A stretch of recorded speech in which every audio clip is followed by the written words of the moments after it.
चांदनी। तुम अपनी जिद पर पक्की रही ना तो न तुम्हारा घर बचेगा न मेरा। इतना कुछ कर लिया, अब क्या कब्रों में उतारोगे अपने आसपास के लोगों को? आप कैसी बातें कर रही है? आप तो जानती थी कि मेरा इंटरव्यू है आज। तुम अपनी जिद की इतनी पक्की हो ये मैंने नहीं सोचा था वैसे। उसके हॉस्पिटल का एक दिन का भी मेरे घर में नहीं आ सकता। नफरत है मुझे उससे, इतनी नफरत के शायद मैंने किसी और से ना किया। पर मैंने अपने बेटे की शादी इतनी सेल्फिश लड़की से करवाई है ना, ये मुझे मालूम नहीं था। हमारा शौहर हॉस्पिटल में जख्मी हालत में पड़ा है और तुम फाइल थामे इंटरव्यू के लिए जा रही। सानी के रेजिडेंसी का इंटरव्यू है और सलमान उधर हॉस्पिटलाइज है।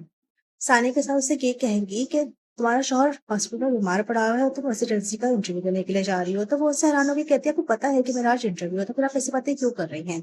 तो वो उससे गुस्से में कहती है कि मुझे पता होता तो इतनी हटदर्मी भी दिखाओगी मुझे, तो मैं कभी तुम्हारी शादी अपने बेटे से ना करवाती, क्योंकि तुम्हारी इस हटदर्मी की वजह से ना तो तुम्हारे घर बसेगा ना ही मेरा।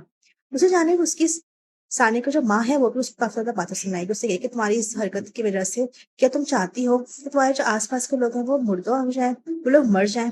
तुम क्या चाहती हो? दूसरी जानिब सानिया इस पूरे तरीके से फंस चुकी है, क्योंकि उसको ससुर उसकी अलग जिंदगी अजाब बनाए हुए हैं। वो उससे कहते हैं कि मैं कभी नहीं चाहूंगा कि तुम वहां पर रेजिडेंसी करो, क्योंकि मैं वहां का एक लुकमा भी अपने घर के अंदर लाना बर्दाश्त नहीं कर सकता। मुझे उस औरत से शदीद नफरत है।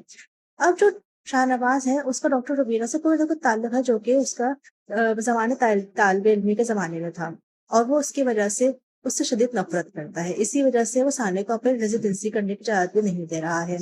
अब आगे क्या होता है, सानिया वहां पे जॉब कर सकेगी या नहीं कर सकेगी, तो हम आगे देखेंगे।